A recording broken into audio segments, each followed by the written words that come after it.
Hello everyone, very good morning to all of you. And today discuss lecture is concerned to XC2 conservation strategies of biodiversity conservation. तो XC2 conservation biodiversity के जो means हैं कि how we can conserve biodiversity by XC2 and इन-situ means. तो पहला जो lecture है इस सीरीज का XC2 कंजर्वेशन स्टडीज़ के बारे में है, जिसमें हम ये बताएंगे कि how biodiversity can be conserve by means of XC2 conservation. तो सबसे पहले कि XC2 कंजर्वेशन होता क्या है, ठीक है। तो XC2 और इन-situ दो तरीके हैं, ठीक है। XC2 का मतलब होता है, जैसे हम इसे ध्यान करने के लिए थोड़ा सा रिमाइंड में एक तरीका बताता हूँ आपको। XC2 का मतलब होता है, X का मतलब होता है कि बाहर, आउट, ठीक है। इसी से आइडिया कर लीजिए कि हम किसी भी वाइल्ड लाइफ मतलब प्लांट, एनिमल या फिर माइक्रो ऑर्गेनिज्म जो भी होता है उसे, एक्स का मतलब उसे वहाँ से, एक्स मतलब आउट कर दें, उसका जो नेचुरल हैबिटेट है वहाँ से आउट करने के बाद किसी दूसरे प्लेस पर जाके उसे कंजर्वेशन प्रोवाइड करें। तो इस तरीके की जो भी मेथोडोलॉजी, जो भी अप्रोचेज हैं, जो भी स्ट्रेटजीज हैं, वो XC2 कंजर्वेशन में इंक्लूड की जाती हैं, ठीक है। कि नेचुरल हैबिटेट से दूर कहीं ऐसे प्लेस पर जाके हम उसे natural environment, natural condition that are useful for their survival and perpetuation as well as provide captive breeding, मतलब उसका रिप्रोडक्शन के लिए वो हम नेचुरल कंडीशन प्रोवाइड कर सकें। बहुत मीन्स जो भी हो सकते हैं, देयर आर 20 मीन्स हम आपको डिस्क्राइब करेंगे इस लेक्चर में कि कौन कौन सी स्ट्रेटजी, कौन कौन सी मैथोडोलॉजी होती हैं जो XC2 कंजर्वेशन में इंक्लूड की जाती है। तो सबसे पहले XC2 का मतलब होता है कि नेचुरल हैबिटेट से दूर रिहेबिलिटेशन सेंटर्स में उन्हें हम कंजर्वेशन प्रोवाइड करें, ठीक है।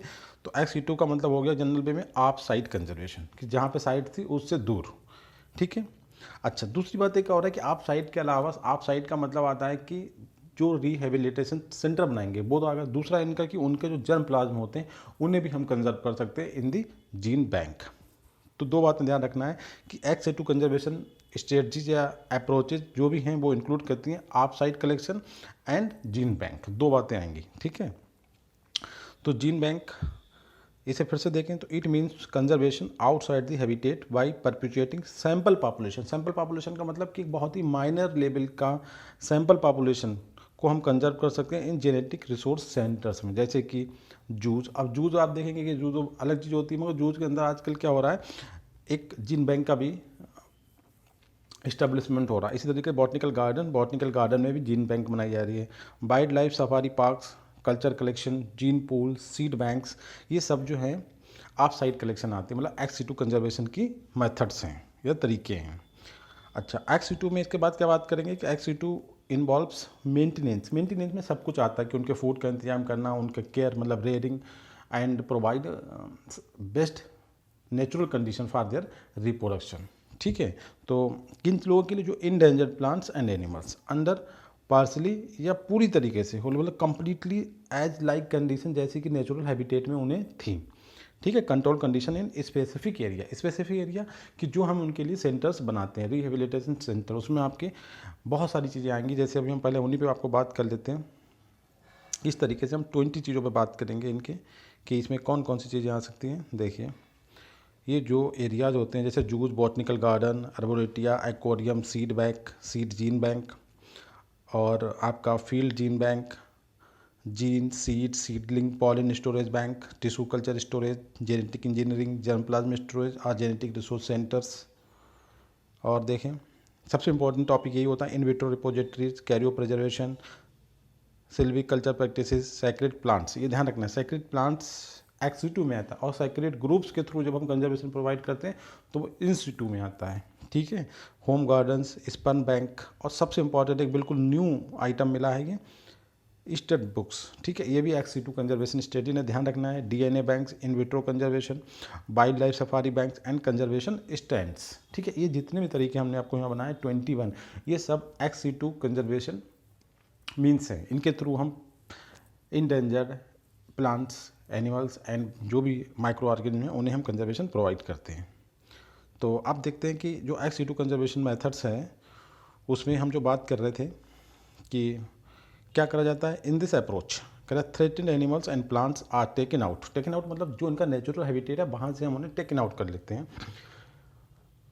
फ्रॉम द नेचुरल हैबिटेट और placed in special settings. Special settings वही ये जो 21 बताई हैं, यही स्पेशल सेटिंग्स हैं, ठीक है। वेयर दे, इन जगहों पे ये क्या करेंगे, दे कैन बी प्रोटेक्टेड, इन्हें प्रोटेक्शन मिल सकता है, इनके जो हंटिंग, पोइचर, जो भी टाइप का स्ट्रेस था जिससे इनकी मतलब एक्सटेंशन की तरफ ये जा रहे थे, उससे इन्हें प्रोटेक्शन मिलेगा। And given special care. Special care का मतलब कि हम प्रोवाइड जस्ट नेचुरल कंडीशन, जैसे कि इन्हें जैसे अपने हैबिटेट में थे, फॉरेस्ट एरिया में, जहाँ भी इनका जो नेचुरल हैबिटेट था वहाँ पे जो इन्हें कंडीशन मिल रही थी, वही कंडीशन हम इनके अपने जो आर्टिफिशियल हमने जो रिहेबिलिटेशन सेंटर मेंटेन करें हैं उनमें इन्हें प्रोवाइड करी जाएंगी, जिससे कि वहाँ पे ये रिप्रोडक्शन कर सकें और अपना नंबर बढ़ा सकें। और जो नंबर बढ़ता है फिर दोबारा से इनके जो ऑफस्प्रिंग्स होते हैं उन्हें हम दोबारा से इनके नेचुरल हैबिटेट में रिलीज़ कर देते हैं, जिससे इनकी नंबर जो है मेंटेन रहती है और ये एक्सटेंशन से बच सके। ठीक है, तो देखिए there are many animals that have become extinct in wild. कितना इंपॉर्टेंट पॉइंट है कि कुछ ऐसे एनिमल भी नोटिस हुए हैं जो वाइल्ड मतलब जंगल की फार्म में जो था वो खत्म हो चुके हैं, but continue to be maintain in zoological park. Zoological park में वो मेंटेन्ड हैं, वो अभी वहाँ पे हैं। इन रिसेंट ईयर में it has advanced beyond the keeping threatened species enclosure. पहले जो एक्सी टू कंजर्वेशन मेन था वो केवल इसी तरीके का था कि zoological parks, wild life sanctuaries, sorry wild safari parks, या जो हम बता रहे हैं एक्सक्लूसिव मीन्स में। ठीक है, मगर अब थोड़ा सा इन्हें हमने एडवांस कर दिया। एडवांस का मतलब है कि हर एक जो एक्सिटू मीन्स है उसके साथ हमने जीन बैंक का भी इस्टेब्लिशमेंट कर दिया है। ठीक है, ये पॉइंट की बात करता है कि थ्रेटेंड स्पीसीज इंक्लोजर। इंक्लोजर का मतलब सिंपल आया, जैसे जू तो इंक्लोजर हो गया, अब जू के साथ हमने वहाँ पे जीन बैंक का भी इस्टेब्लिशमेंट हो गया, तो ये हो गया बियॉन्ड दी जो इनका इंक्लोजर था उससे आगे की बात कर रहे हैं। ठीक है, now gametes of threatened species, उन्हें हम कहाँ पे करेंगे? वायबल एंड फर्टाइल कंडीशन में लॉन्ग पीरियड तक using conservation technique, Cairo preservation techniques. इसी तरीके से जो उनका अंडा होता है उसे हम करेंगे इन विट्रो में, और इसी तरीके जो प्लांट वाले पार्ट होते हैं उन्हें हम करेंगे टिश्यू कल्चर मेथड में, और जो सीड होंगे उन्हें हम करेंगे सीड बैंक में। तो ये 4 पॉइंट आपको नीचे ध्यान रखना है, मैंने इन्हें सिंगली भी डिफाइन करा है। देखिए गैमीट्स अगर है कि कंजर्व करना है तो उन्हें कैरियो प्रिजर्वेशन टेक्निक के थ्रू कंजर्व करेंगे। उनका अगर एग है तो उन्हें इन विट्रो के थ्रू करेंगे। प्लांट्स का कोई पार्ट्स है उनका वेजिटेटिव प्रोपेग्यूल्स है तो उसे हम टिश्यू कल्चर मेथड के थ्रू, ठीक है, सीड्स अगर है तो उसे हम सीड बैंक के थ्रू प्रिजर्व कर लेंगे। तो ये 4 चीज़ें ध्यान रखें कि कहाँ पे हम कैरियो प्रिजर्वेशन की बात करेंगे तो इसका मतलब वो हम गैमीट के प्रिजर्वेशन की बात कर रहे हैं। जब हम इन विट्रो की बात करते हैं तो हम उनके ओवम की बात करते हैं। जब हम टिश्यू कल्चर की मेथड की बात करते हैं तो प्लांट का कुछ जो वेजिटेटिव प्रोपेगेटेड प्लांट्स हैं उनके किसी ऐसे पार्ट के थ्रू जिससे वो प्लांट को हम वेजिटेटिवली प्रोपेगेट कर सकते हैं फर्दर। और जब हम सीड बैंक की बात करते हैं तो वहाँ पर हम सीड की बात करेंगे, उस प्लांट के सीड को हमने प्रिजर्व किया है। ठीक है, अब देखें नेक्स्ट स्ट्रेसेस। स्ट्रेसेस का मतलब कि जो भी रीजन्स हो जिससे वो स्पीसीज एनिमल या प्लांट की एक्सटेंशन विलुप्त होने की तरफ जा रही है, ठीक है, वो क्या हो सकते हैं? कंप्रेशन फॉर फूड, जैसे फूड की प्रॉब्लम आ रही है, फूड के लिए कंप्रेशन करना पड़ा, उसमें 2 एनिमल लड़के मर जाते हैं, उनका एक्सटेंशन इस तरीके से भी खत्म हो रहा है। वाटर, पानी के लिए भी स्ट्रगल हो सकता है। स्पेस, उनके हैबिटेट कम हो गए, स्पेस के लिए भी स्ट्रगल हो सकता है। इन सबको हम क्या करते हैं? अवॉइड इट, मतलब रिमूव कर देते हैं कि इस तरीके का कोई कंपटीशन उनके बीच ना रहे। कैसे करके? बाई एक्स टू कंजर्वेशन, जो भी मीन्स है एक्स टू कंजर्वेशन में वहाँ पे यही करा जाता है कि फूड, पानी और स्पेस रहने के लिए कोई कंपटीशन ना हो। By providing necessary condition for a secure life and breeding, उनका पूरी लाइफ सिक्योर हो जाए एज वेल एज वो आराम से वहाँ पे रिप्रोडक्शन कर सकें और अपनी नंबर को बढ़ा सकें। ठीक है, for ex situ conservation the species to be conserve should be identified followed by adoption of different ex situ method. अब ऐसा है कि हमारे बहुत सारी मेथड्स हैं एक्स2 के, हमने 21 आपको बताएंगे। तो जो स्पीसीज हमें कंजर्व करना है उसके अकॉर्डिंग करते हैं कि ये कहाँ पे ले जाए। एक्स2 ये बॉटनिकल गार्डन्स की है या जू की है, ठीक है, या कंजर्वेशन स्टैंड की है, या कैरियो प्रिजर्वेशन की है, या टिश्यू कल्चर की है। तो करेक्ट पूरा मेथड्स होता है, उसके थ्रू हम उन्हें आइडेंटिफाई करते हैं। तो इसमें हम इनकी कई चीज़ें देखते हैं। देखिए इन 4 मुद्दों पर हम बहुत इंपॉर्टेंट बात करते हैं। पहले हम देखते हैं कि जो एनिमल या प्लांट हम जो कंजर्व कर रहे हैं उसका जो ब्रीडिंग टाइम है वो ज़्यादा लंबा तो नहीं है, कि कुछ एनिमल्स होते हैं बहुत कम टाइम में ब्रीड कर देते हैं, मतलब अपना रिप्रोडक्शन स्टार्ट कर देते हैं, गेस्टेशन पीरियड को धारण कर लेते हैं। कुछ होते हैं बहुत लंबा टाइम चलता है। तो करें long term captive breeding and propagation for the species which have lost their habitat permanently, और कि वो परमानेंटली अपना मतलब जो हैबिटेट थे फॉरेस्ट में या जहाँ भी वो रह रहे हैं लॉस्ट कर चुके हैं, और उनका कैप्टिव ब्रीडिंग पीरियड कितना होगा, कितने टाइम में वो परपिचुएट कर देंगे।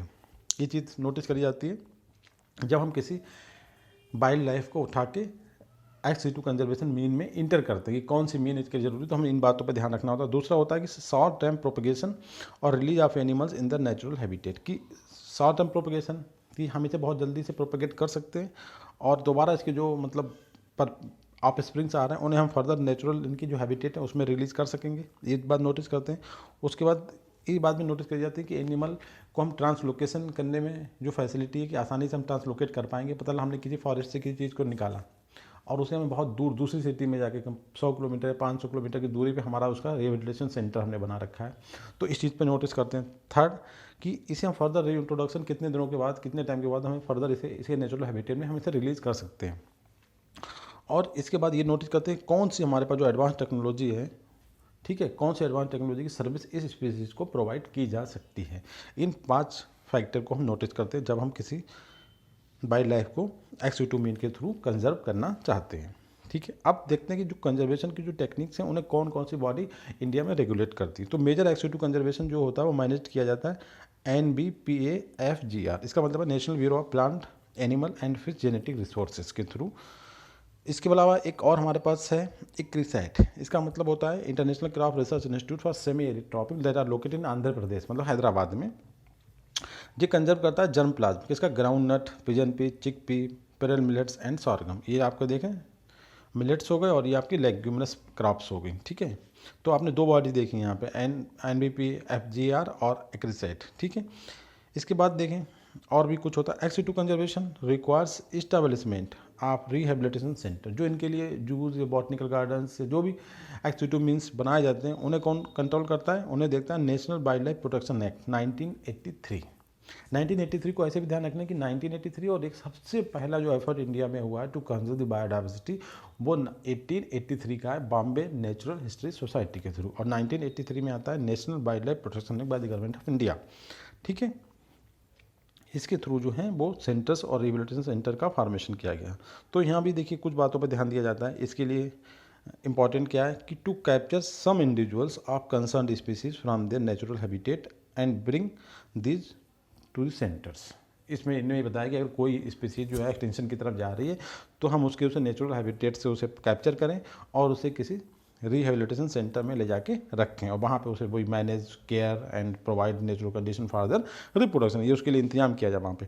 दूसरा पॉइंट कह रहा है कि टू थारोली स्टडी करी जाए, उनकी फीडिंग की खाता क्या है, ब्रीड कैसे करता है, कौन कौन सी कंडीशन चाहिए ब्रीडिंग के लिए, इन सब पे उसकी स्टडी करी जाए और कौन कौन सी डिजीज इसे हो सकती हैं, तो उनके लिए हमें प्रिकॉशन पहले से लेना पड़ेंगे। तीसरा पॉइंट है कि to provide facility to these animal for captive breeding and healthy growth of their brood, कि उस एनिमल के लिए रिप्रोडक्शन के लिए कौन कौन सी हमें कंडीशन प्रोवाइड करना है और जो उसके बच्चे आ रहे हैं, ब्रूड्स आ रहे हैं, उनकी हेल्दी ग्रोथ कैसे हो सके। फोर्थ पॉइंट है कि to release and rehabilitate the young ones of these animals after certain safe age, कि जो उसके ऑफस्प्रिंग जो डेवलप करे, जो हमने कैप्टिव ब्रीडिंग करा के उसके नए जो ऑफस्प्रिंग्स हैं उन्हें हम कितने टाइम के बाद सेफली उनके नेचुरल हैबिटेट में दोबारा से इंट्रोड्यूस करा सकें। ठीक है, इन चीज़ों की स्टडी करी जाती है NWAP national wild life protection act में। इन चीज़ों को स्टडी करके हम उसे किसी हैबिटेट सेंटर में वो कर देंगे। तो इसके लिए इंडिया में 2, मतलब अभी हम उत्तर प्रदेश की बात करें तो पहले उत्तर प्रदेश था, अब तो खैर उत्तराखंड उसमें बन गया, तो एक सेंटर वहाँ चला गया। ठीक है, तो several rehabilitation centre have been established in various states all over the country. ठीक है, ड्यूरिंग द पास्ट डिकेड्स। अब इसमें हमको 2 इम्पॉल बता, उत्तराखंड का और यूपी का बता रहे हैं। देखिए कंचुला करक चमोली जो कि उत्तराखंड का डिस्ट्रिक्ट है, वहाँ पे मुस्क डीर के लिए एक रिहेबिलिटेशन सेंटर बनाया गया। इसी तरीके से उत्तर प्रदेश का जगह है लखनऊ में कोकोरेल फॉरेस्ट, जहाँ पे हमारा बहुत ही इंपॉर्टेंट बॉटनिकल इंस्टीट्यूट है जिसे बोलते हैं CMAP, centre institute of aromatic and medicinal plant, उसके पास ही जगह है कोकोरेल फॉरेस्ट लखनऊ में। यहाँ पे नंबर ऑफ वाइल्ड स्पीसीज के लिए हमने रिहेबिलिटेशन सेंटर बनाया, जिसमें chinkara, chousingha, black deer foxes, wild dogs, jackal, wild fowls and falcon, इन सब के लिए चिंकारा, स्विम डीर भी यहाँ पे रखे जाते हैं।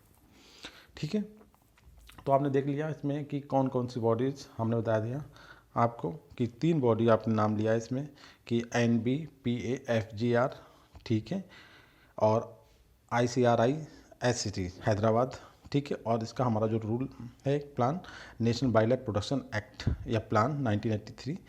और इसके बाद हमने बताया कि 2 जगहों पे हमने उत्तराखंड में और यूपी का 2 एग्जाम्पल भी दिए जहाँ पे इस तरीके के सेंटर्स बनाए गए हैं।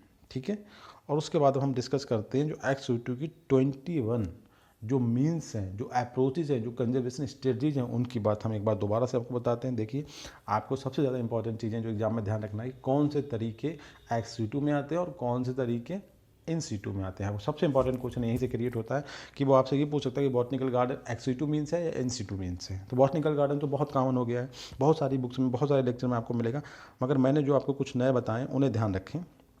देखिए ये बिल्कुल एक नया आया है, इसे ध्यान रखें कि ये एक्स2 मीन्स है, ठीक है। Wild life safari parks ex situ है। कंजर्वेशन स्टैंड की बात करें एक्स2 है, ठीक है। और DNA banks, in vitro cryo preservation, ठीक है। Field gene bank, seed banks, aquaria, arboreta, botanical garden, zoos, ये सब जो हैं आपके एक्स2 मीन्स है। इसमें हमने 21 पे डिस्क्राइब किया है। इसके बाद आता है कि एक्स2 कंजर्वेशन की लिमिटेशंस क्या है, कहाँ पे मतलब इसकी एप्लीकेबिलिटी खत्म हो जाती है, कहाँ पे इंपॉर्टेंट है। तो देखिए एक्स2 कंजर्वेशन हम जब करते हैं तो हमें प्रॉब्लम आती है, जो नेचुरल वे में जो एनिमल्स और प्लांट्स होते हैं इनकी ओरिजिन और इनका एवोल्यूशन होता रहता है, ठीक। तो वो चीज़ खत्म हो जाती है, ना तो ये अडाप्ट कर पाते हैं, क्योंकि नेचुरल हैबिटेट में जब एनिमल्स होता है, प्लांट होता है, तो वो अपने हैबिटेट जहाँ पे वो रह रहा है उसकी हर चीज़ को वो अडॉप्ट करने के लिए स्ट्रगल करता रहता है, बहुत जल्दी वो अडॉप्ट भी कर लेता है, और इस तरीके से वो एक ओरिजिन ऑफ स्पीसीज जैसे बोलना चाहिए एवोल्यूशन होता रहता है, ठीक है। जब क्रायोजेनिक प्रिजर्वेशन करते हैं तो उनका जो एवोल्यूशन की प्रोसेस होती है, मतलब एडाप्टेशन की जो प्रोसेस होती है वो रुक जाती है, ठीक है। उसके बाद ये जो मेथड है इसमें भाई रिवेलिटेशन सेंटर बनाना पड़ते हैं, तो एक कॉस्टली मेथड है, हाईली एक्सपेंसिव है। दूसरी बात है कि इनके लिए वो नेचुरल कंडीशन हम फिर भी प्रोवाइड नहीं कर पाते। हम कोशिश करते हैं कि एफर्ट है कि हम कंजर्व कर सकते हैं, मगर जल्दी जितना जल्दी हो सके वहाँ पे उन्हें ब्रीडिंग कराने के बाद उनकी नंबर बढ़ती, वैसे ही हम उन्हें फर्दर री इंट्रोड्यूस कर देते हैं। तो इस तरीके से कह रहा है कि it fails to recreate habitat. Habitat का मतलब है कि बिल्कुल एज इट, ठीक है, डिक्टो नेचुरल हैबिटेट प्रोवाइड नहीं कर पाते हैं। इसके बाद कह रहा है जो सीड बैंक्स हैं वो सभी प्लांट के लिए एप्लीकेबल नहीं, कुछ ही प्लांट के लिए एप्लीकेबिलिटी है, तो ये भी इसकी लिमिटेशंस है। उसके बाद कह रहा है it is conservation of selected and rare plant animal. दोनों चीज़ में सबको नहीं कर सकते, कुछ सिलेक्टेड रेयर एनिमल्स और प्लांट को यहाँ पे हम कंजर्व कर सकते हैं। ये इसकी लिमिटेशंस हो गई। 6 पॉइंट आपको ध्यान रखने, वेरी इंपॉर्टेंट। अच्छा, अब इसकी बात करें इसके बेनिफिट क्या है। एक्स2 कंजर्वेशन के बेनिफिट में हम बात करें तो ये मोस्ट कन्वीनियंट है, कॉस्ट इफेक्टिव है, वाइडली यूज्ड है, सबसे ज़्यादा एक्स2 कंजर्व की जाती है। उसके बाद बहुत आसानी से हम जो जर्म प्लाज्मा को चूँकि कलेक्ट करते हैं तो हमने बहुत एक दूसरे स्थान से और बहुत दूसरे से हर कोई इन्हें एवोल्यूट कर सकता है, इनका यूटिलाइज़ किया जा सकता है, ठीक है। इनका इजी ट्रांसफ़र है कि एक लेबोरेटरी से दूसरी लेबोरेटरी में हम ट्रांसफ़र कर सकते हैं, एक कंट्री से दूसरी कंट्री में बहुत ईजिली हम इसे ट्रांसफ़र कर सकते हैं, ठीक है। और इसमें एक बहुत लंबा टाइम मिलता है, जिससे ब्रीडिंग जो एक्टिविटी होती है एनिमल की हम वहाँ पे ऑपरेट कर सकते हैं, और जेनेटिक टेक्निक को भी हम यूटिलाइज़ कर सकते हैं इस प्रोसेस में, ठीक है। कैप्टिविटी ब्रीडिंग स्पीसीज कैन री इंट्रोड्यूस, और इस तरीके से हम जो नंबर बढ़ा लेते हैं तो उन्हें फर्दर उनके नेचुरल हैबिटेट में री इंट्रोड्यूस करने के भी चांसेस हमारे पास रहते हैं। अच्छा, it can take different form, जैसे कि हम बता रहे हैं कि determined biological and method of reproduction of the species. Conserve seed के फार्म में कंजर्व कर सकते हैं, उनके कुछ वेजेटिव पार्ट को भी कंजर्व कर सकते हैं जो प्रोपेगेटिव पार्ट है, जैसे ट्यूबर्स, कोई कार्म, ठीक है, इस तरीके से। और कह रहा है कि purpose of conservation and intended use of material, और उस मटेरियल का हम दूसरे कामों में भी यूज़ कर सकते हैं। तो ये इसके एप्लीकेशंस हो गए, ठीक है। अब इस मेथड के कुछ फीचर्स की बात कर लेते हैं। एक्स2 के क्या फीचर्स हैं।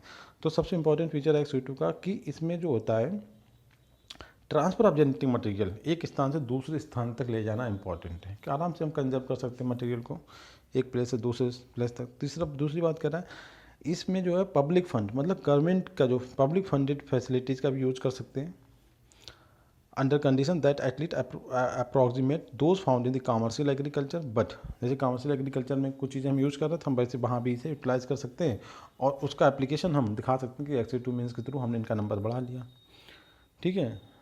इससे हम क्या करेंगे, नए ब्रीड्स का एवोल्यूशन भी कर सकते हैं। नेक्स्ट पॉइंट कह रहा है कि दे आर लाइव कलेक्शन, क्योंकि इसमें कोई ऐसा नहीं होता कि हम उनका डेड बॉडी या उनका कोई जीन या कि उनका कोई पार्ट हम लाइव कलेक्शन करते हैं, वाइल्ड और डोमेस्टिकेटेड एनी स्पीसीज़ का। उसकी बात कर रहा है इसमें जो हमें रिहेबिलिटेशन सेंटर की रिक्वायरमेंट होती है, जो फीचर्स बता रहा है कि क्या इसमें होता है।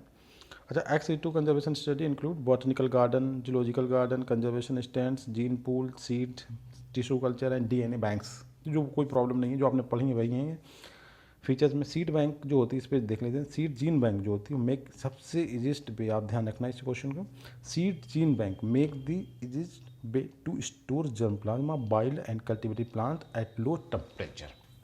नेक्स्ट पॉइंट है फील्ड जीन बैंक, इसके अपोजिट जो होती है उसमें जेनेटिक रिसोर्सेज को हम प्रिजर्व करते हैं अंडर नॉर्मल ग्रोइंग कंडीशन में। देखना एक दो बातें हैं, सीड बैंक में हमने क्या करा, लो टेम्परेचर की स्पेशल हमने कंडीशन प्रोवाइड करी है, नेचुरल कंडीशन नहीं है। जबकि फील्ड जीन बैंक की जब हम बात करते हैं तो इनमें हम नॉर्मल ग्रोइंग कंडीशन में प्रिजर्वेशन होता है। तो आपने देखा कि यहाँ पे दोनों तरीके की कंडीशन, मतलब artificial condition as well as normal condition में हम प्रिजर्वेशन कर सकते हैं अंडर XC2 अगर हम मोड का यूज़ कर रहे हैं। तो दोनों कंडीशन है। सीड बैंक में अगर हम बात करें, सीड जीन बैंक की बात करें तो हमारे लिए आर्टिफिशियल कंडीशन की बात कर सकते हैं। फील्ड जीन बैंक की बात करें तो हम नॉर्मल ग्रोइंग कंडीशन। तो XC2 में दोनों कंडीशंस एप्लीकेबल हैं। अब इसके बाद हम 1 to 1 करके इन टेक्निक की बात करें। जो जूज है तो ये क्या है, एक प्लेस होता है जहाँ पे एनिमल्स को पब्लिक शोइंग, मतलब जिस होता है चिड़ियाघर में हिंदी बोलते हैं, तो उसमें, और इन जगहों पे क्या करते हैं कि कैप्टिव ब्रीडिंग ऑफ एनिमल्स के लिए हम सक्सेसफुल हैं। इसके अलावा कह रहा है कि लगभग 800 प्रोफेशनली मैनेज जू हैं इंडिया में। और एक इंडिया में सोसाइटी है जिसे बोलते हैं central zoo authority of India. इन्हें फाइनेंशियल फंड देती है कि ये सब जो जू हैं चलती रहें। और कुछ इंपॉर्टेंट जो जू हैं इंडिया में, जैसे इंदिरा गांधी जू नेशनल पार्क विशाखापट्टनम में आंध्र प्रदेश है, ऐसे नेहरू जूलॉजिकल पार्क हैदराबाद में, ये भी वहीं पे, गुंडी स्नेक नेशनल पार्क चेन्नई में। तो इस तरीके कुछ उन्हें बताएं। अब आते हैं बॉटनिकल गार्डन। तो botanical garden very important simple चीज़ है ये, कोई बहुत बड़ा इसमें NBRI जैसे आप बात कर सकते हैं। तो it is a method of conservation of threatened and endangered species in their respective region. देखिए इनने यहाँ पे क्या बात बोली, रेस्पेक्टिव रीजन, क्योंकि बॉटनिकल गार्डन में वही कंडीशन होती हैं जो उनके नेचुरल हैबिटेट में होती हैं। कि पता चला कोई पानी में रहने वाला तो उसे पानी में रखा जाएगा, कोई अगर डेजर्ट वाले में रहना है तो डेजर्ट का एरिया बनाया जाए उसके लिए, कोई नॉर्मल कंडीशन में रह रहा है जैसे जो एक होती है उसे वैसे उसमें रखा जाएगा, मगर वो अंडर कंट्रोल है। क्योंकि बॉटनिकल गार्डन जो है, बॉटनिकल गार्डन है, वो नेचुरल कंडीशन नहीं है, मगर उसे वैसी रेस्पेक्टिव कंडीशन प्रोवाइड कर दी है। ठीक है। It is maintain by government at different levels पे, एजुकेशनल इंस्टीट्यूशन में भी होते हैं, इंटरनेशनल असिस्टेंस एज वेल, इन्हें बाहर से फंडिंग भी मिलती है। कारण अभी इंडिया में लगभग 1500 बॉटनिकल गार्डन्स हैं जिसमें 80,000 लगभग स्पीसीज मेंटेन हैं। और बॉटनिकल गार्डन आजकल चूँकि बताया ना कि थोड़ा एडवांस हो गए हैं, तो उसमें seed bank, tissue culture facility and other XC2 technology का भी साथ में इंतजाम होता है, जिससे कि कोई अगर कंडीशन आए तो उन्हें हम उसके थ्रू प्रिजर्व कर सकें। देखिए बॉटनिकल गार्डन का डायग्राम दिखा रहे हैं आपको ये। जैसे एक एग्जांपल दिए, botanical survey India, botanical survey of India BSI, जिसका सबसे मेन हेड क्वार्टर कहाँ है, कलकत्ता में। उसके बाद इसके जो दूसरे क्वार्टर हैं वो पुणे वगैरह में। तो इसमें शिवपुर कलकत्ता में वेस्ट बंगाल में सबसे बड़ा इसका रीजनल सेंटर है। ठीक है, वहाँ पे एक बॉटनिकल गार्डन है और उन्होंने बहुत कुछ मेंटेन कर रखा है। यहाँ पे कह रहा है कि rare endemic threatened plant maintain कर रखे हैं इन्होंने। Several example one plant believe to be extant, कि लोग सोचते थे कि भाई वो एक्सटेंट हो गया एज ए वाइल्ड, बट हमने जब उसे पाया कि वो बॉटनिकल गार्डन में अभी लिविंग फॉर्म में प्रेजेंट है, जैसे कि सोफोरा टोरोनेरो के बारे में बात कर सकते हैं इसमें। ठीक है, इस तरीके से अर्बोरीटा, अर्बोरीटा क्या है, बॉटनिकल गार्डन, मगर यहाँ पे बॉटनिकल गार्डन के अलावा थोड़ी ऐसी बात करेंगे, ये केवल ट्री और श्रब्स के लिए स्पेसिफाइड, मतलब हमारी जो रिक्वायर्ड होते हैं हम उनके ट्री और श्रब्स का एक मतलब बॉटनिकल गार्डन होता है, उसे अर्बोरीटा बोलते हैं। ठीक है, जिसमें चॉइस की। अब इसी तरीके से हम कौन से ट्री लगा रहे हैं तो इस पर देखिए, जैसे हमने पाइनस लगाया तो पाइनीटम बोला जाएगा। बिलो का ट्री लगाया जिसे सैलिसिलिक एसिड मिलता है हमें, और सैलिसिलिक एसिड जो होता है प्लांट हार्मोन काम करता है, तो उन्हें हम क्या बोलेंगे, सैलिसिटा। ऐसे पॉपुलर लगाया तो पॉपुलेटा। ओक का प्लांट लगाया तो ओक का बॉटनी में नाम क्या होता है, बॉटनी का क्योरकस तो क्योरसीटा।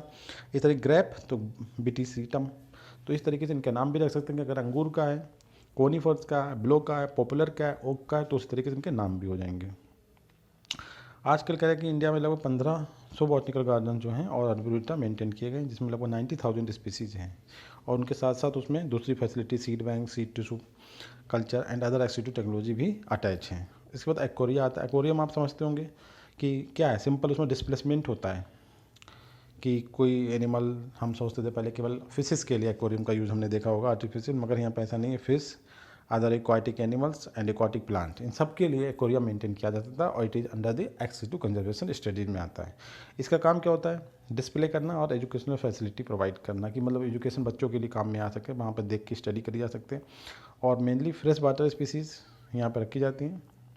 और जो IUCN है वो भी डिफरेंट मतलब एक्वेरियम डेवलप कर रहा है, और उसके साथ उसमें कैप्टिव ब्रीडिंग प्रोग्राम्स भी स्टैंड कर रहा है। किन के लिए, जो इंडेंजर्ड फिशेस हैं उनके लिए, कि एक्वेरियम में रख के इनके इंडेंजर्ड फिशेस को इनकी वहाँ पे ब्रीडिंग भी कराई जाए, और इस तरीके से XC2 कंजर्वेशन को और स्ट्रॉन्ग कर रहा है।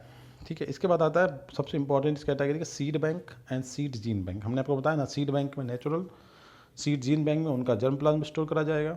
ठीक है, देखो इसमें दो तरीके की बातें आएंगी। Seed are most convenient form of the conservation of the PGR।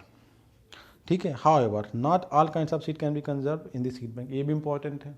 सबसे ज़्यादा कन्वीनियंट फॉर्म है किसी प्लांट को कंजर्व करने का कि हम सीड के थ्रू कर लें, बट यहाँ प्रॉब्लम क्या है कि हर तरीके का सीड बैंक में स्टोर नहीं किया जा सकता।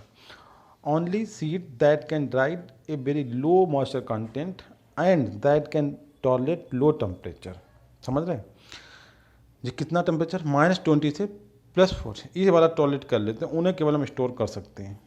ठीक है। और लो मॉइस्चर कंटेंट मतलब लो मॉइस्चर कंटेंट का मतलब हुआ कि ड्राई कंडीशन सर्वाइव कर लें और एक बहुत लो टेम्परेचर भी वो सर्वाइव कर लेते हैं, तो ऐसे सीड्स को हम वहाँ पे स्टोर कर सकते हैं। सबको नहीं कर सकते, और ऐसे सीड को हम क्या बोलते हैं, ऑर्थोडॉक्स सीड्स। तो कहने का मतलब है जो ऑर्थोडॉक्स सीड होते हैं वही सीड बैंक में प्रिजर्व किए जा सकते हैं। ठीक है।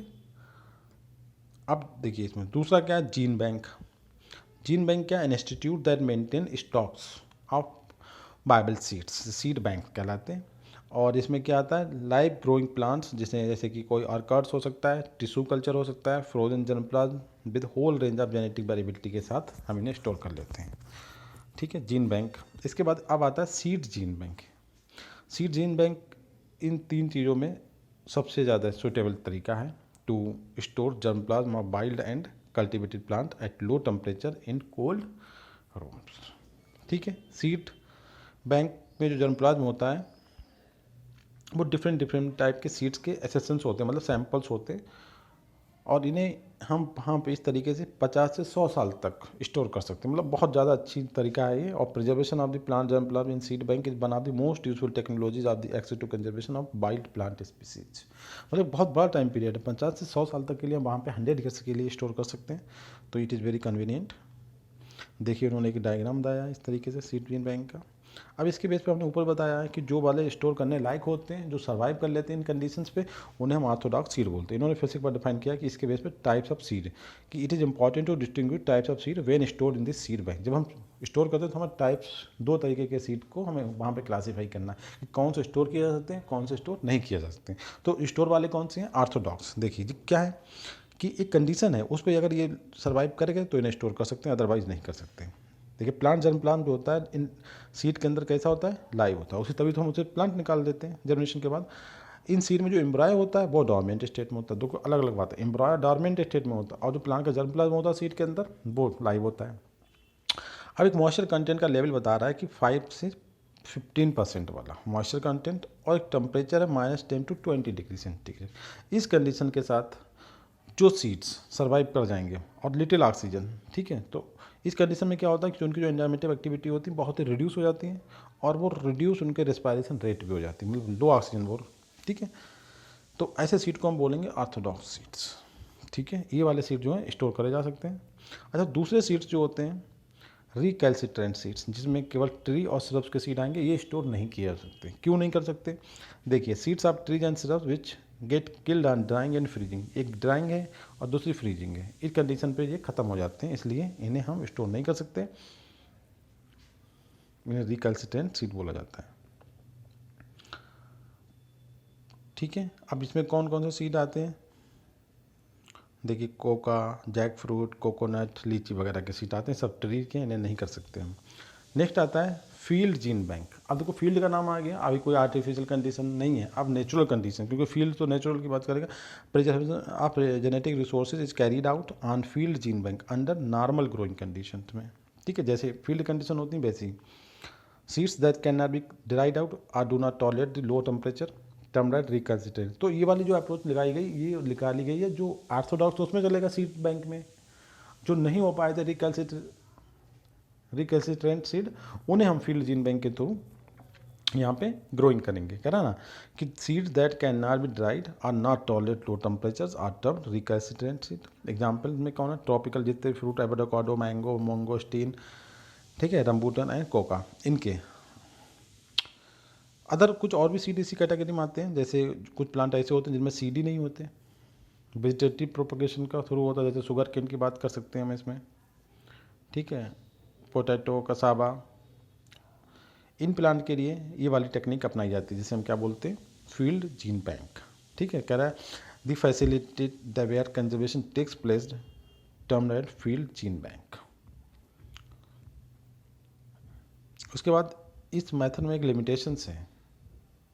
फील्ड जीन बैंक में, वो क्या है देखिए। Field gene bank remain ex situ conservation, कुछ के लिए, ये भी बात है, सब नहीं कर सकते, हमने बताया ना, उसमें कंडीशन है, जिनके अंदर वेजिटेटिव प्रोपगेशन होता है उन प्लांट के और रिकैल्सिट्रेंट सीड को इसके थ्रू हम कंजर्व कर सकते हैं, नॉट टू ऑल। अब इसके बाद आता है आप पॉलन स्टोरेज एंड, देखिए पॉलन बैंक्स या पॉलन स्टोरेज में क्या करते हैं, पॉलन ग्रेन्स की हम बात करेंगे। जो पॉलन्स का मतलब क्या होता है, जो मेल रिप्रोडक्टिव यूनिट होती है जिन्हें माइक्रोस्पोर भी बोलते हैं। पॉलन ग्रेन और माइक्रोस्पोर में डिफरेंस ही होता है, जब तक ये बॉडी पॉलन चैम्बर के अंदर रहती है तब तक हम इसे पॉलन ग्रेन्स कहते हैं, और जब ये नीचे आ जाती है ज़मीन पे, मतलब सॉइल के टच में आ जाती है, तो ये पॉलन ग्रेन माइक्रोस्पोर कहलाते हैं। ये it is basic difference between the pollen grains and microspore, ये ध्यान रखना है आपको। अब पॉलन स्टोरेज में, पॉलन बैंक्स में पॉलन की बात करेंगे, तो यहाँ पे कंजर्वेशन ऑफ पॉलन का होता है by breeders to use breeding work. इससे क्या होता है, to bridge gap between the male and female flowering time. इस तरीके से कि होता है, कुछ में आप देखो पोटेंडरी होती है जिसमें मेल पहले डेवलप हो जाता है, फीमेल बाद में होता है। तो इस तरीके की जो एक्टिविटी को कंट्रोल करना है, इस वजह से अगर कहीं एक्सटेंशन हो रहा है तो plant breeders by pollen storage या पॉलन बैंक के थ्रू इस समस्या को सॉल्व करके उसे एक्सटेंशन से बचा सकते हैं। ठीक है, जैसे सीड में करा था, करा just like seed, pollen is desiccated and conserve eight low temperature. उसी तरीके से हम यहाँ पॉलन को प्रिजर्व करते हैं, पहले डेसिकेट करते हैं उन्हें और फिर कंजर्व करते हैं लो टेम्परेचर पे। However it is known that pollen grains viable only है रिलेटिवली शॉर्ट, मगर सीड के कंपेयर में पॉलन की जो वाइबिलिटी पीरियड होता है बहुत ज़्यादा कम होता है। ठीक है, इसलिए कह रहे it is not suitable for a long term conservation but may be useful for problematic species. मगर फिर भी अगर जो प्रॉब्लमेटिक स्पीसीज है उनके केस में हम इस मेथड को भी, एक्सी टू कंजर्वेशन की जो मेथड है, इसे हम अप्लाई कर लेते हैं। ठीक है, मगर सीड की तरह उतना इफेक्टिव मेथड नहीं है, क्योंकि सीड की वाइबिलिटी पीरियड ज़्यादा होता है पॉलन ग्रेन के कंपेयर में। ठीक है, स्पेशली इंडेंजर्ड जो प्लांट्स होते हैं या हमारे पास कोई चांस नहीं बचता तो हम वहाँ भी इसे भी अप्लाई करते हैं। When only one main plant remain, देखिए करें अगर only one male plant remain रह जाता है तो उस केस में हम इसे इस्तेमाल कर सकते हैं। It is considerably important in the conservation of the genetic diversity. जब हमें जेनेटिक डाइवर्सिटी को मतलब कंजर्व करना हो तो ये बहुत इंपॉर्टेंट मेथड हो जाती है। However the life of pollen is much shorter than seeds and a maximum 3 years in some species has been reported. मतलब 3 साल, और वहाँ कितना कर रहे हैं 50 से 100 years तक कंजर्व कर सकते हैं, यहाँ पे मैक्सिमम 3 years की बात कर रहे हैं। इसके बाद देखते हैं टिश्यू कल्चर लेबोरेटरी, ये भी एक्सी2 की मेथड है। अब हमने बताया टिश्यू कल्चर में प्लांट के पार्ट्स को हम कंजर्व करते हैं, जैसे वेजिटेटिव प्रोपेग्यूल्स, कार्म, ट्यूबर्स, इस तरीके। It can be extended to endangered species as well as those which may otherwise require very rapid climatic condition and can be maintain at one place in aseptic cultures. Genetic engineering technique, इसी के अंदर genetic engineering technique भी help करती है in genetic manipulation of an organism and increasing its usefulness to the humankind या pupils. It can be used for considerable advantage in stalling gene erosion by organising the tissue bank. तो इस method के through हम जो gene का erosion हो रहा है, जो जीन का जेनेटिक डाइवर्सिटी कॉन्स्टेंसी डिक्रीज हो रही है, हम उसे मेंटेन कर सकते हैं। ठीक है, अगर ये रीजन कहीं हो रहा है किसी प्लांट के एक्सटेंशन के लिए, तो हमारे लिए जो मेथड होगी टू कंजर्वेट बाई एक्सी2 मीन्स में, तो वो होगा टिश्यू कल्चर लेबोरेटरीज के थ्रू। इसके एडवांटेज क्या है देखिए, स्पेस इकोनॉमी, बहुत कम टाइम जगह में हम कर लेंगे, और लो कॉस्ट, और इसमें जीनोटाइप को हम जो नेचुरल क्लाइमेटीज हैं और डिजीज़ उन्हें बहुत ईजिली हम उन्हें प्रोटेक्ट कर सकते हैं, और बहुत ही ईजी इंटरनेशनल एक्सचेंज भी हो सकता है। बहुत ही शॉर्ट स्पेस में कंजर्व करते हैं तो इन्हें हम कहीं भी ले जा सकते हैं बहुत ईजिली। अब इस टिश्यू कल्चर में सबसे जो इफेक्टिव मेथड है, 3 मेथड हैं, उसमें भी सबसे इफेक्टिव मेथड जो है वो मेरिस्टेम कल्चर आती है। ठीक है, इट ग्रेटेस्ट वैल्यू इन कौन सी क्रॉप, जो वेजिटेबली प्रोपेगेटेड क्रॉप्स हैं उनमें। क्यों ऐसा है, in which it permit the long term preservation of the clones in virus free conditions. ठीक है, ये लॉन्ग टर्म तक वायरस फ्री कंडीशन वाले जो पार्ट्स हैं उनका लॉन्ग टर्म तक प्रिजर्वेशन कर सकती है मेरिस्टेम कल्चर टेक्निक्स, देखना।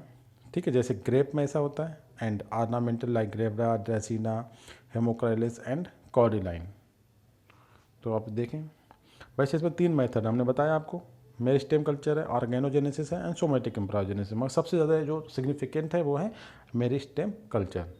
इसी तरीके से इसमें एक और मेथड हम इसे अलग से इसलिए बता रहे हैं क्योंकि एग्जाम में कभी कभी केवल आइडेंटिफाई करने को आता है कि in which are the following is ex situ और इंसी2, तो उस टाइम आपको पता कन्फ्यूजन नहीं होना चाहिए कि जेनेटिक इंजीनियरिंग का जो इस्तेमाल होता है वो एक्सी2 में होता है। ठीक है, जेनेटिक इंजीनियरिंग आपको पता ही होगा क्या होता है, cut and paste. Of the gene of register from one plant to another plant. अगर इस केस में कोई प्लांट वाइल्ड में किसी पार्टिकुलर डिजीज़ की वजह से एक्सटेंशन की तरफ जा रहा है, तो हम उस प्लांट को जेनेटिक मटेरियल को जेनेटिक इंजीनियरिंग के थ्रू, ठीक है, प्रोटेक्ट करते, उसकी परपिचुएट मतलब उसका रिप्रोडक्शन करा के उसका नंबर बढ़ा के फर्दर हम उसे उसके नेचुरल हैबिटेट में रिलीज कर सकते हैं। ठीक है। उसके बाद जर्म प्लाज्म स्टोरेज, ये भी सेम वही है। जर्म प्लाज्म स्टोरेज का मतलब क्या है कि हम अगर वो फिजिकल कंडीशंस जो इन्वायरमेंटल कैलेमिटीज़ हैं उनकी वजह से वो अगर वहाँ पे सर्वाइव नहीं कर पा रहा है, तो हम क्या करेंगे, उसका जर्म प्लाज्म को स्टोरेज कर लें। उसके जर्म प्लाज्म स्टोरेज करके हम उसे थोड़ा सा स्ट्रॉन्ग बना के against to disease, against to the natural calamities के, और फर्दर हम उसके सीड डेवलप करके उसे हम रिलीज़ कर सकते हैं। इसके बाद इन विट्रो रिपोजिटरीज, ये भी उसी तरीके की बात है। इन विट्रो में क्या कहते हैं, seed gene bank, in vitro holdings, Cairo banks, ये सब इसमें आती हैं। इन विट्रो वाले जितने भी आइटम्स हैं वो इन विट्रो रिपोजिटरीज में आते हैं। जैसे आपने सुना होगा NBPGR दिल्ली, ठीक है, इन विट्रो रिपोजिटरीज है। यहाँ पे आपके Ipomoea, ginger, allium, modern plant सभी के मतलब जर्म प्लाज्म सेव करे हुए हैं। इसके बाद आता है कैरियो प्रिजर्वेशन। कैरियो प्रिजर्वेशन आपने बहुत ही इंपॉर्टेंट टॉपिक है, ये अलग से पढ़ा जाता है कि इसमें क्या करते हैं हम, जर्म प्लाज्म को वेरी लो टेम्परेचर जो हमने क्रिएट करा जाता है लिक्विड नाइट्रोजन के थ्रू, मतलब लिक्विड नाइट्रोजन में रखते हैं मटेरियल को, जिसका टेम्परेचर होता है -196 डिग्री सेंटीग्रेड। ठीक है, तो इस तरीके से हम इसे देखते हैं। कैरियो प्रिजर्वेशन आपने देखा, नाइट्रोजन, लिक्विड नाइट्रोजन का जो टेम्परेचर होता है जिसे कहते हैं 196 डिग्री सेंटीग्रेड, इस पर हम उसे प्रिजर्व करते हैं। इस पे जब करने से क्या होता है कि उसकी जितनी बायोलॉजिकल एक्टिविटी जो जैसे उसमें माइटोसिस और कोई जेनेटिक चेंज नहीं हो पाएगी, सब स्टॉप हो जाएंगी। ठीक है, इस मटेरियल पे, क्योंकि अल्ट्रा लो टेम्परेचर, इस टेम्परेचर कुछ भी नहीं रह पाएगा। और क्या होगा कि ग्रेजुअल कूलिंग और simultaneous dehydration eight low temperature, तो इसे हम फिर टिश्यू कल्चर में ले जाएंगे। इस मेथड से फिर टिश्यू कल्चर में ट्रांसफ़र कर लेते हैं।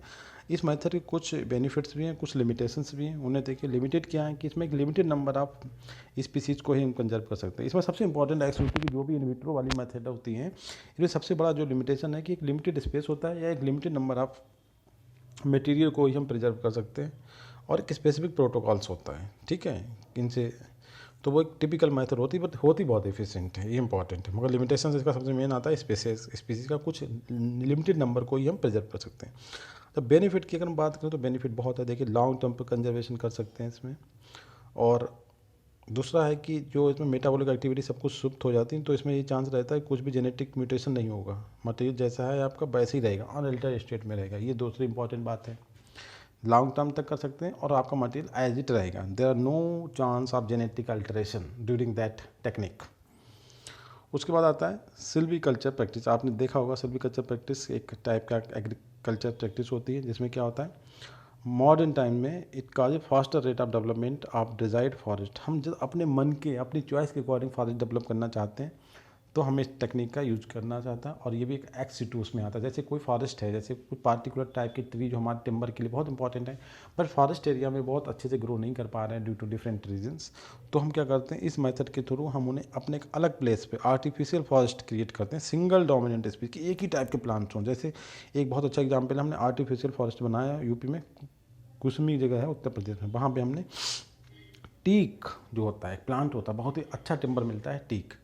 ठीक है, उसके लिए एंजियोस्पर्मिक प्लांट होता है, तो हमने कुसमी में डेवलप किया। इसी तरीके से आता है सैक्रेड प्लांट्स। कुछ हमारे जैसे सैक्रेड प्लांट नहीं होता है जिसके रिलीजियस से कंसर्न होता है और उसे मारना छूना मना होता है, या उनका प्रोडक्शन प्रोवाइड करना लोगों की एक रिस्पॉन्सिबिलिटी होती है जो उस रिलीजन को फॉलो अप करते हैं। जैसे हिंदूज में जो होता है, हिंदू धर्म में बहुत सारे ऐसे प्लांट होते हैं जो उनके देवी देवता हमारे जो हैं वो उनसे उनका कंसर्न होता है, या पूजा के टाइम हम उनका इस्तेमाल करते हैं, तो हमारी रिस्पॉन्सिबिलिटी बन जाती है कि हम उन्हें कंजर्व करें। तो इस तरीके के सैक्रेड प्लांट का कंजर्वेशन प्रोवाइड करना भी एक्स2 मेथड है। देखिए, जैसे लोटस की बात करें तो लोटस में जो ब्रह्मा जी थे उनका जन्म हुआ था लोटस पे। ठीक है, यहाँ पर थोड़ी सी मैंने इन्फॉर्मेशन और बताई कि इसका बॉटनिकल नेम लिख दिया, उसकी फैमिली लिख दी, क्योंकि ये भी एग्जाम में आ जाता है।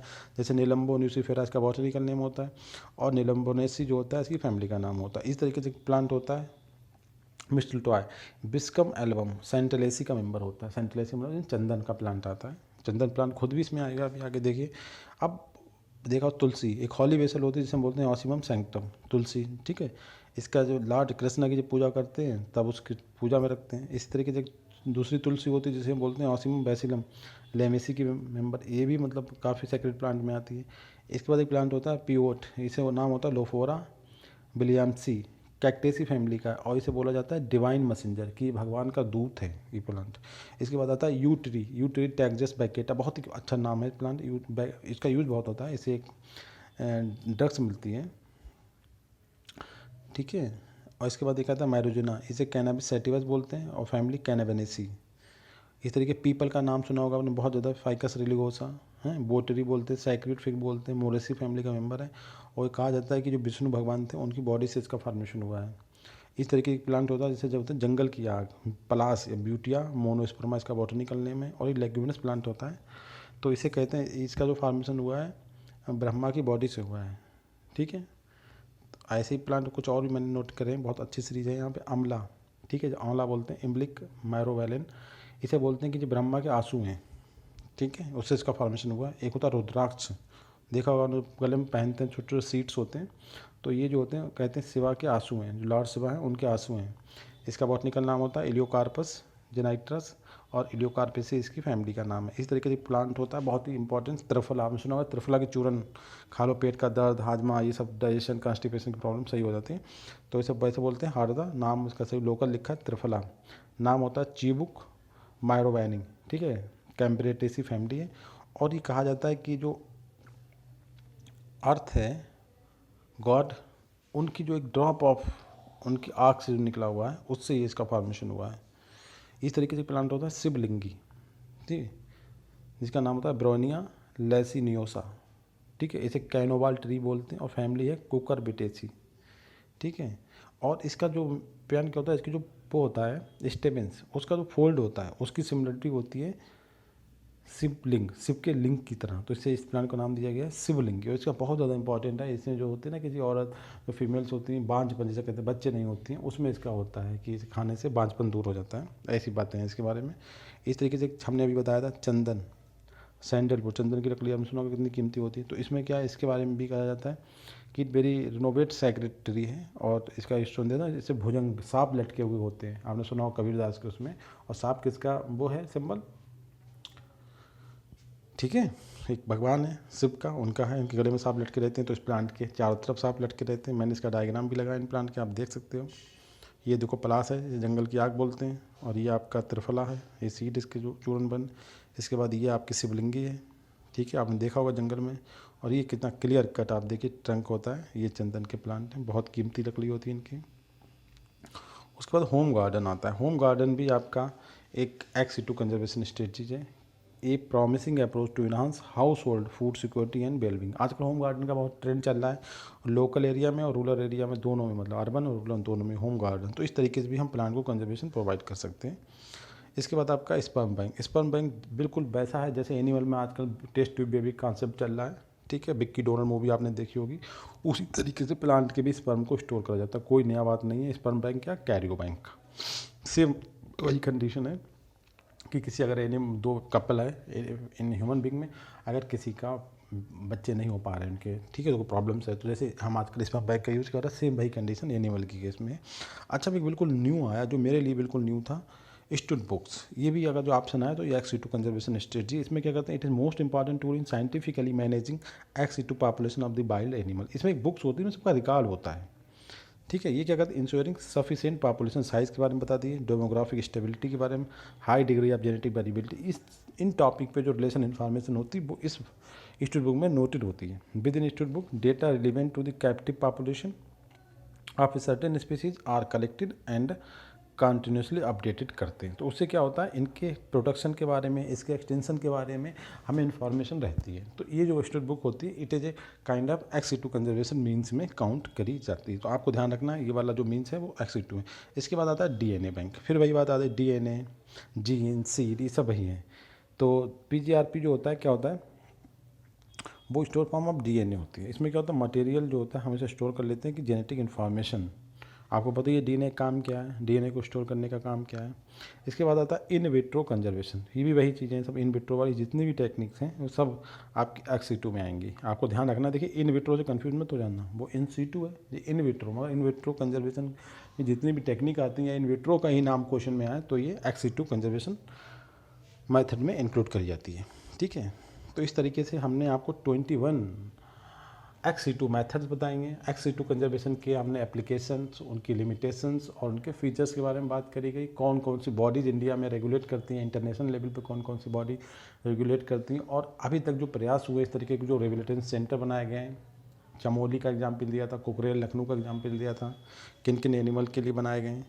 ठीक है, इस तरीके से XC2 का एक बहुत ही डिस्क्रिप्टिव आपका वो होगा। और प्लीज़ लास्ट में मैं ये थोड़ा रिक्वेस्ट कर रहा हूँ आप लोगों से, subscribe, like and share my YouTube channel. Thank you very much guys.